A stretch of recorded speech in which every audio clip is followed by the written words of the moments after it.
Reconciliación en voz alta. Relatos de paz en Bogotá.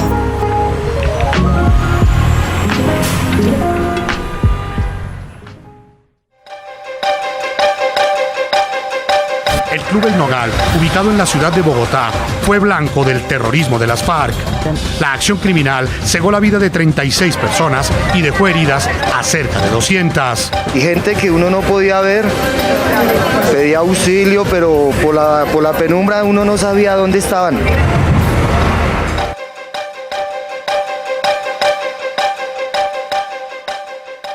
Bueno, yo soy Betalucía Fríes Martínez. Soy víctima del atentado del Club El Nogal. Fue en el 2003, cumplimos este año 18 años del atentado. ¿Qué me pasó en una línea muy rápida? A mí se me quebró la vértebra 3-4 a nivel, aquí a nivel del cuello, y quedé solamente moviendo 3 deditos. Quedé incapacitada 8 años y medio. Berta Fríes es víctima de la bomba que las FARC detonaron en el Club El Nogal de Bogotá el viernes 7 de febrero de 2003. Ese día murieron 36 personas y más de 200 resultaron heridas, entre ellas esta mujer. Desde ese día, esta es la historia que narra. De mí, ¿qué puedo decir? Que yo en este tiempo en que estuve incapacitada, la verdad, odié a las FARC. Las odié con toda mi alma porque yo decía, ¿y por qué yo qué he hecho? Creo que todos pasamos como por ese proceso y lo he aprendido en estos 10 años que he estado trabajando con víctimas. Todos nos preguntamos, ¿y por qué yo qué hice? Y además aprendí que fue el atentado de las FARC urbano más grande que hubo en el conflicto armado por parte de ellos, y creo que eso es lo importante de esta bomba. Además atacaron el corazón de Bogotá, atacaron la capital, fue un acto terrorista, y eso que generó, lo que genera un acto terrorista: pánico, terror. Porque yo decía, a mí no me pusieron la bomba, al del ascensor, al que limpia los pisos, a ninguno de ellos. ¿Quién era el foco? Y por eso esa fue mi pregunta, y también he aprendido que eso es lo que siempre hace una víctima. ¿Por qué? Dígame por qué, dígame la verdad. Tras recuperar su movilidad, Berta empezó a armar el rompecabezas de lo que le había ocurrido ese viernes 7 de febrero. Durante por lo menos 12 años a recoger fichas por todos lados, y me siento jugando rompecabezas de esos que tienen, no sé si 10.000, 40.000, 80.000, 100 fichas, 100.000 fichas, no tengo 1.000.000 de fichas, y cada vez van apareciendo más cosas. Y es que lo que ella encontró no es nada fácil. Encontró que aunque las FARC eran los responsables directos, existían algunas verdades ocultas que no le convenían a muchos. Nos dijeron a nosotros, las víctimas, sí, nosotros fuimos, durante 13 años negaron, y eso es importantísimo, porque nosotros comenzamos a hacer encuentros de verdad, perdón y reconciliación. Pero también aprendí que el Estado es responsable. ¿Por qué? Porque sabía y no hizo nada. Y aprendí que en el club entraban las AUC como Pedro por su casa. Y aprendí una cosa pues, que es del ABC de un club. Si ellos entraban es porque alguien les abría la puerta. ¿Quién les abría la puerta? Y yo todavía estoy preguntando esa verdad. Dígame, ¿por qué? Porque estaban adentro. La información de que la bomba no estaba dirigida a los accionistas del club pasó de ser un secreto a un rumor, y de un rumor a una versión. Ahora es una de las versiones que la JEP tendrá que investigar para determinar las responsabilidades de esta bomba terrorista. Yo le digo a Carlos Lozada, ¿qué nos va a regalar a los 15 años? Y lo dije en un marco como, son los 15 años, y los 15 años algo hay que hacer. Y él me dijo, reúna a las víctimas y voy a decir otra verdad, y es cuando nos entrega un documento Y ese se le entregó a la fiscalía, a la JEP, que dice, ahí se reunían las AUC y ese fue el móvil.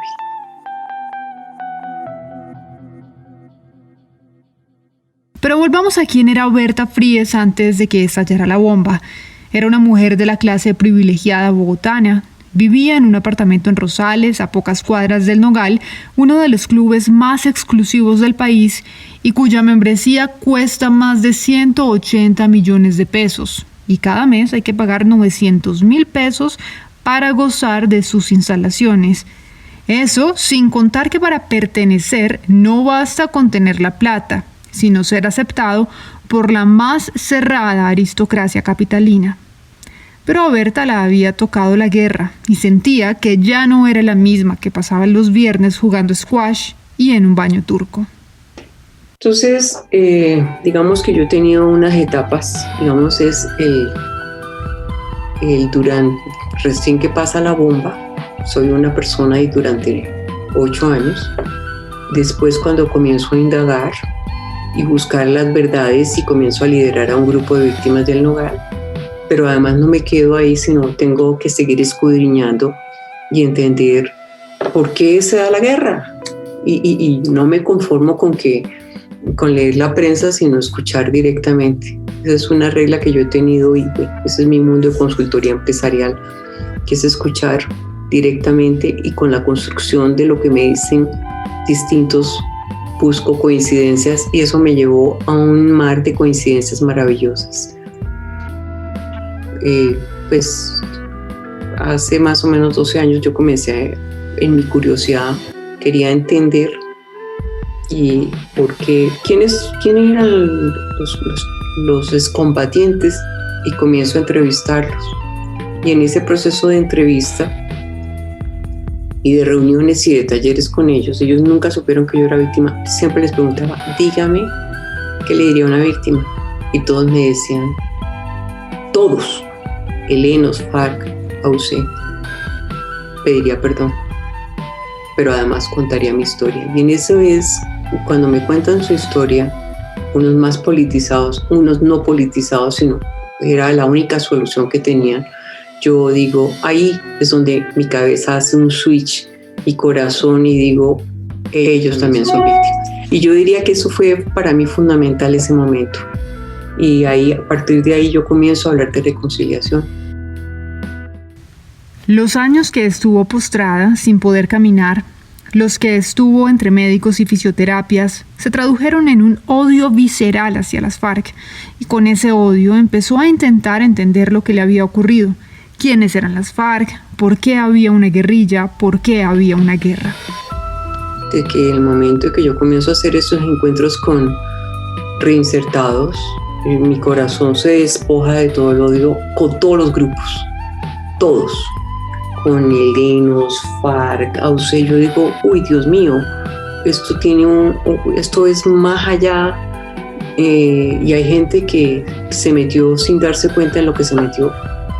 Reitero, hay unos muy politizados y con otras ideas y bueno, yo soy politóloga entre mis carreras, entonces también entiendo la situación. En La Habana, cuando se acercaba la firma del acuerdo de paz, las FARC le firmaron a Berta el compromiso de contar la verdad de lo ocurrido. Desde ese momento, ambas partes empezaron a trabajar desde una metodología de terapia psicológica que Berta llama encuentros transformadores. En ese instante se estaban cocinando el acuerdo de paz. Yo voy a La Habana después del plebiscito para defender y comenzar a ponerle el punto y coma al nuevo acuerdo, que ahí me invitan, son los de las FARC. Y a mí me invitan y yo les digo, yo voy con una condición. A mí me dicen la verdad, por qué pusieron la bomba, piden perdón y hacemos un encuentro de reconciliación con valores. Y ellos me dicen, listo, y me la firmó Iván Márquez, la carta, en donde yo me siento con él 8 horas y me siento con él a hablar.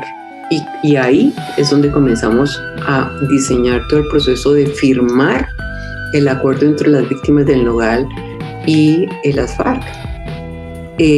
A partir de ahí comenzamos a hacer los encuentros que llamamos transformadores, Primero comenzamos con las víctimas del Nogal, que ahí fue como mi zambullida, pero después ya comienzo a meterme con distintos hechos victimizantes.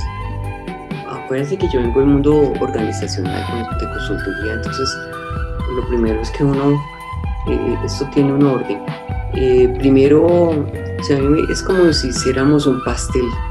El pastel arranca haciendo unas entrevistas a un grupo muy parecido entre sí, porque eso nos permite inmediatamente ubicar coincidencias, en qué coinciden, en qué difieren, a pesar de que sean similares. Por ejemplo, militares amputados, o una población que puede ser disímil, que no se conocen entre sí, como desplazados que viven en Soacha o desplazados que viven en Kennedy. Tienen un sello desplazados, pero tienen una historia de vida que es distinta. Entonces uno va, con eso hacemos unos mapas. Esos mapas inmediatamente nos permite ver dónde hay unas coincidencias, y con esas coincidencias ahora nos vamos a unos talleres donde nos encontramos con un grupo mayor de 30 personas, más o menos, pues es como el promedio. Y ya con esas 30 entramos todo en un currículo, y depende de lo que hemos encontrado en ese diagnóstico, hagan de cuenta como un médico. Lo que nos diga la radiografía, decimos por acá o por acá o por acá, ¿sí? Depende de qué afectación tiene mayor. Y entonces ahí comenzamos a decir, esto es lo que nos vamos a concentrar.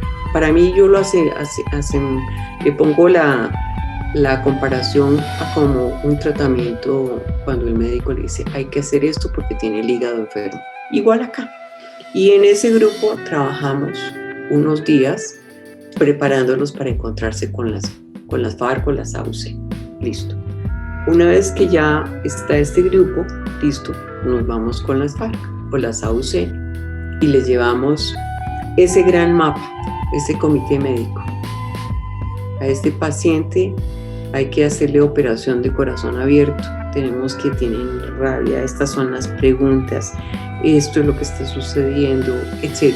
Y ellos agarran y tienen un mapa con quien se van a encontrar. Y eso les da también la posibilidad de digamos, hacer un encuentro que sea muy de compasión. Esa palabra a mí me encanta de los gringos, muy empática, que sientan al otro. Y eso yo he visto una evolución muy grande por parte de las FARC.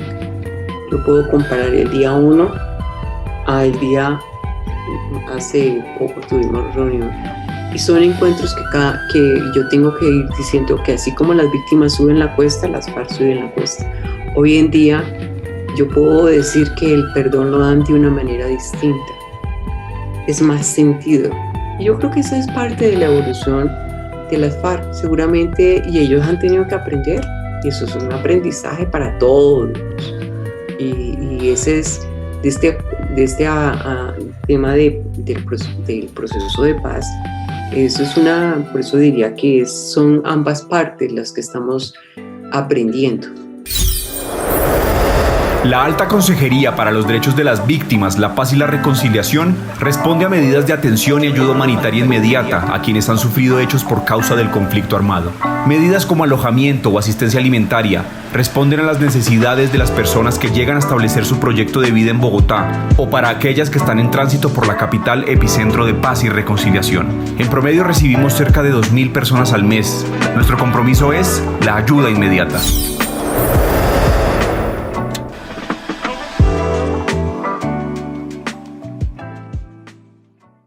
De ahí, decide sumergirse en el proceso de paz, entender quiénes estaban detrás del fusil, quiénes eran los hombres y mujeres que integraban las FARC. Entonces se fue a la zona veredal de Icononso, donde 200 guerrilleros hacían su tránsito a la vida civil. Que yo estuve allá, me anclé allá, me quedé 3 semanas, trabajé con ellos, dormí, fui la única persona. Era la primera víctima que se metía allá a dormir allá, porque yo quería hacer un taller de el tránsito, de dejar las armas a ser un nuevo ciudadano, comillas.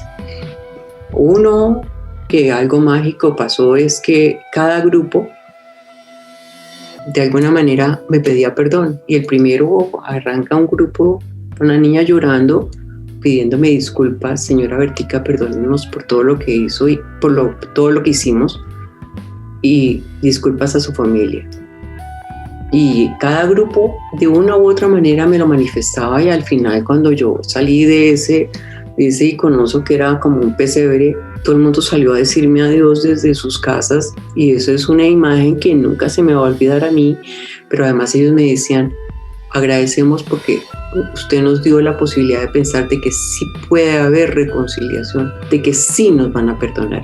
Para mí eso fue mágico, y para mí misma fue importante, porque era darme cuenta de que había un deseo de realmente asumir esa firma.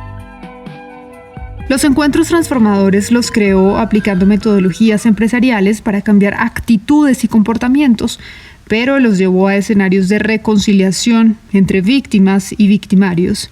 Ese encuentro produce reflexiones transformadoras para quienes las viven. La gente reflexiona y además se da la posibilidad de decir: oiga, no, yo perdono. Pero el solo hecho de estar juntos, pares que les ha pasado cosas similares, los hace reflexionar. No, yo sí he perdonado, y el otro dice no, y cada uno se comienza a preguntar, y en ese proceso es, digamos, que comienzan a subir una culpa como si estuvieran subiendo una montaña, y comienzan a ellos mismos a reflexionar. Y además ellos mismos me dicen: es que el solo hecho de verla a usted, de que usted sufrió lo que sufrió y los perdonó, nos hace pensar de por qué hay que perdonar y por qué, porque además los encuentros transformadores es cómo los prepara uno para encontrarse ahora con las FARC o con las AUC. Ellos saben que se van a encontrar con ese agresor, con ese que los agredió y que les cambió el mundo en un segundo, desplazados o violadas o militares secuestrados o militares amputados o mamás que perdieron sus hijos, etc. Y cuando comienza a suceder eso, entonces ellos van pasando una montaña, como digo yo, pero además van reflexionando qué les van a decir a su agresor, y escriben sus cartas, qué le dirían. Y eso implica todo un proceso de reflexión. La pintan, la bailan, la cantan, distintas metodologías que son lúdicas, les ayuda y les permite, digamos, como encontrar esa luz en el túnel. En este proceso de trabajar en los encuentros hay que preparar a las víctimas y a los victimarios. Pero ellos además tienen que aprender una serie de técnicas de empatía, qué decir y qué no decir. Y en ese proceso creo que ha habido mucho crecimiento, pero también lo que yo he aprendido es que así como las víctimas tienen miedo, las FARC y las AUC tienen miedo de encontrarse con esos grupos. Y lo digo en todos lados. Y el miedo no es malo. ¿Recuerdan que Berta dijo que el primer paso que ella dio para perdonar fue encontrar que sus victimarios también han sido víctimas? Pues esto es lo que piensa de lo que comparten víctimas y victimarios. Siempre en las primeras reuniones hacemos reuniones individuales con las víctimas y con las FARC. Y ellos, las víctimas, le cuentan a uno dónde están los mayores dolores, dónde les aprieta el zapato, por ponerlo muy coloquial. Y entonces pueden decir: yo los detesto porque no entiendo cómo un grupo político que dicen que estaban resolviendo el tema del país y de la pobreza y demás, miren lo que hicieron. Esas son cosas que se repiten. Yo no entiendo, o qué le diría, porque además siempre buscamos es qué le diría usted a las FARC y usted qué le diría a las víctimas. ¿Qué le diría? Le diría: ¿por qué hicieron tanto daño? Le diría, y todos coinciden en decir: ¿cómo usted me va a reparar? En este camino de la reconciliación, Berta ha visto muchas cosas. Yo voy a contar algunas anécdotas que eso va a ayudar mucho. Tuve un grupo de mamitas, ellas se denominan así, que perdieron a sus hijos soldados, con un grupo de soldados amputados. Entra Timo y están preparados y llevamos tiempo en la preparación. Y una de las líderes, que se supone que es de las que está más, y entiendo la situación, arranca a llorar apenas ve a Timo que va entrando a la puerta. Y llore, y eso como que es como el COVID, se le pega a todas las mujeres. Y comienzan a llorar y eso parecía unas plañideras. Y entonces ya teníamos inclusive el diseño de que se iban a levantar cuando llegaran las FARC y le iban a decir qué les pasó a cada uno de ellos.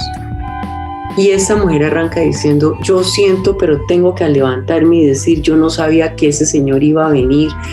Y entonces yo siento que es la representación de él que mató a mi hijo. Y dice todo, mejor dicho, el script que tenía se le olvidó, porque le salió del alma. Y otra que llevaba 15 años de luto, se levanta y dice lo mismo. Pero el cuento no termina ahí. El cuento termina en que en el almuerzo las mamás se sientan con Timo. ¿Cómo termina este encuentro? Se quitan el luto, dicen no más luto, terminan con la foto mostrando que sea reconciliación y se la mandan a todas sus amigas o sus familiares, y están hoy en día trabajando en distintos puntos del país por el perdón y la reconciliación, y están agrupando a esas mamás que perdieron a sus hijos. Yo llamo mamás huérfanas de sus hijos. Y entonces uno dice, ¿cuál es lo común? Fíjate tú, un grupo de mamás que tuvieron el mismo patrón de comportamiento. Eso a mí me parece bastante único. El encuentro entre víctimas y victimarios es para Berta un camino que conduce a abrir el corazón y la comprensión del otro, un camino al que se llega a partir de afilar la escucha. Yo creo que implicó algo muy importante, que es la importancia de que nos escuchemos, porque nosotros aquí no nos damos la posibilidad de escucharnos ni generar diálogos entre opuestos, entre los que pensamos distinto, yo en este instante los estoy llamando, aquí en nuestro grupo de trabajo lo estamos llamando como las burbujas. Imagínense las burbujas, las pompas de jabón, todos hemos tenido hijos, pues eso creo que Lorena no, me dijiste, pero bueno, jugaste pompas de jabón, como una pompa se une a la otra. ¿Por qué somos tan diversos? A pesar de la diversidad, ¿por qué no nos damos la posibilidad de dialogar? Y eso ha sido una enseñanza grandísima para mí, porque además estos diálogos que hoy en día los llamamos diálogos transformadores, ¿sí? No es un diálogo por dialogar, porque es que lo que buscamos es cómo generar ahora la posibilidad de que a través de este diálogo entre esa persona que es absolutamente distinta y que estuvo en otra orilla a la mía o yo a la de él, podamos conversar y podamos decir, ve, yo no sabía que pensábamos en estos puntos, aspectos similares. Y por ejemplo, voy a dar un ejemplo que es dramático para mí. Y puedo ponerles inclusive hasta la foto. Tengo un personaje que perdió su cara realmente con una bala que la destrozó toda, 22 cirugías. Odió a las FARC, a decir no más.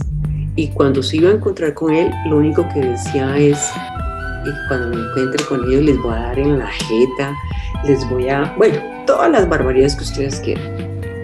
Y durante una semana yo lo cogí y me dediqué a hablar con él, con distintas metodologías. Se encuentra con las FARC. ¿Qué pasa hoy en día? Y se encuentra con Timo. Y Timo tuvo un tino muy elegante de cómo trabajó con él y le dijo al arranque. Le pidió disculpas, pero además le dijo, yo no quisiera que a mi hijo le pasara lo que le pasó a usted. Ahí rompió todo el hielo. ¿Y qué está pasando hoy en día? Se reúnen FARC con este muchacho a tomar tinto, se ha reunido con la mamá, con los hermanos, con los hijos, y se volvió un tema de, entonces él me escribe, esta semana voy a tomar café con no sé quién, los odiaba. ¿Por qué? Porque no se han dado la posibilidad de hablar. Y a pesar de lo que pasó. Entonces, estos son ejemplos que muestran esas posibilidades y para mí ese es esa posibilidad de construir un sueño conjunto a pesar de la diversidad. Todo esto que Berta ha construido en su discurso y su vida ha sido costoso, no solo por lo que vivió como víctima, sino porque asumir la bandera del perdón y la reconciliación la ha convertido en objeto de odios y desprecio por parte de algunos de los miembros del club que ella aún frecuenta. Muchos no entienden cómo puede haber perdonado a quienes le hicieron daño, cómo pudo haber apoyado el acuerdo de paz y cómo puede trabajar con quienes empuñaron las armas. Esto narra de los costos personales que ha tenido que llevar la bandera de la paz.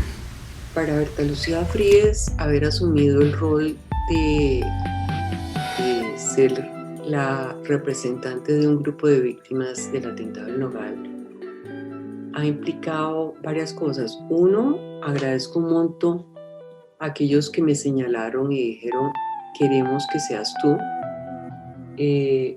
Pues lo agradezco. En ese instante que a mí me eligieron, yo en un momento dado pensé tirar la toalla porque me señalaban por todos lados.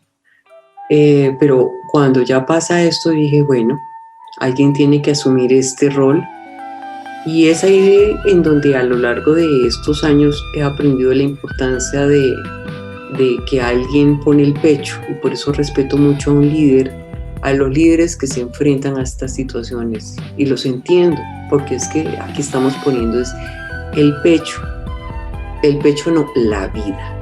¿Qué ha implicado? A mí me han señalado por el solo hecho de que usted, víctima del Nogal, ¿cómo se mete con esos de las FARC? Mire lo que hicieron en este club y usted hablando con ellos.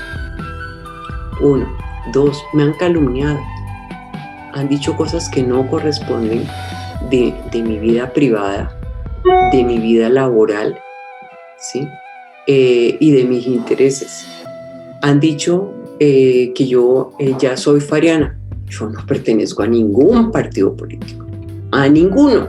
Es más, en este mundo de reconciliación he aprendido que es mejor estar en el nivel neutral en que estoy, ni para un lado ni para otro. Ha implicado de que el solo hecho de que de que a mí me hayan entregado una carta en donde dicen que las AUC estuvieron adentro del club, ¿sí? Y que hasta durmieron allá y que se reunieron con ministros y personalidades del Estado allá y que eso está escrito en un documento que me entregado las FARC a mí y que se lo entregué a la JEP, pero que yo lo hice público. Me han dicho, ¿usted cómo dice eso? Pues yo no lo dije. Por eso hay una entidad que se llama la JEP que va a ser quien va a estudiarlo.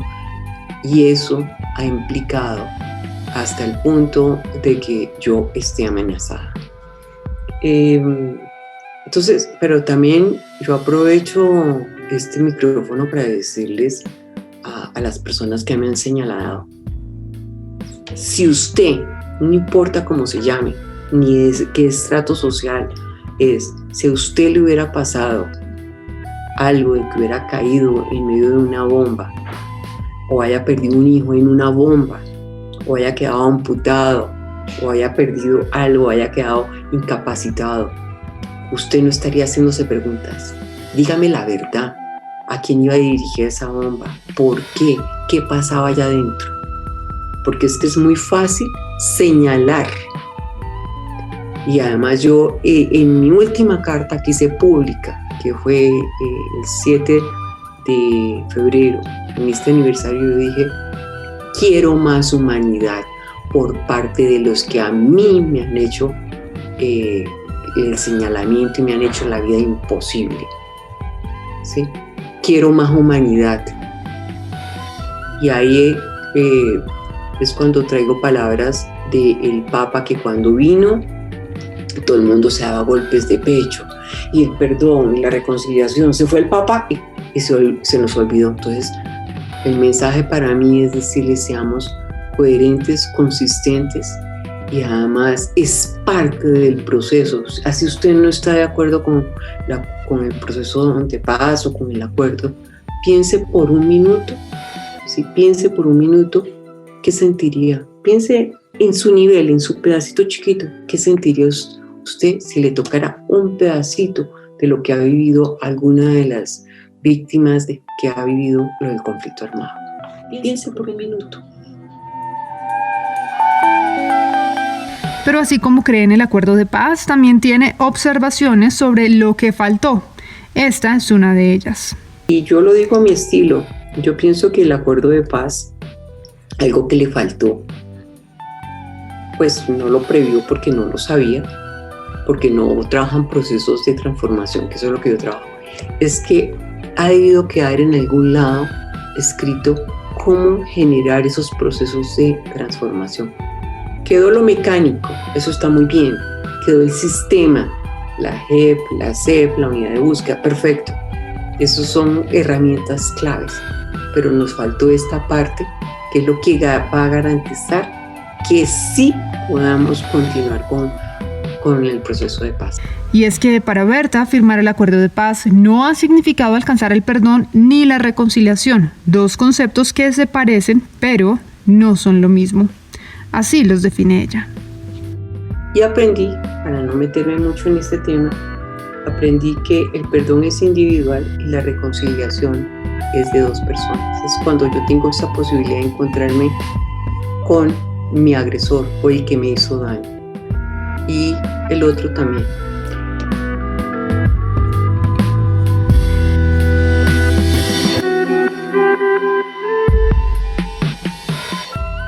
Ni el conflicto ni las víctimas son las mismas hoy. Por eso nos renovamos. Nuestra misión se fortalece y nuestro compromiso se refrenda. Ampliamos nuestro mandato y nos convertimos en la Alta Consejería de Paz, Víctimas y Reconciliación de Bogotá. Síguenos en Twitter y Facebook ahora como @Consejería de Paz y en Instagram como Bogotá Epicentro de Paz. Encuentra este y más contenidos en www.victimasbogotá.gov.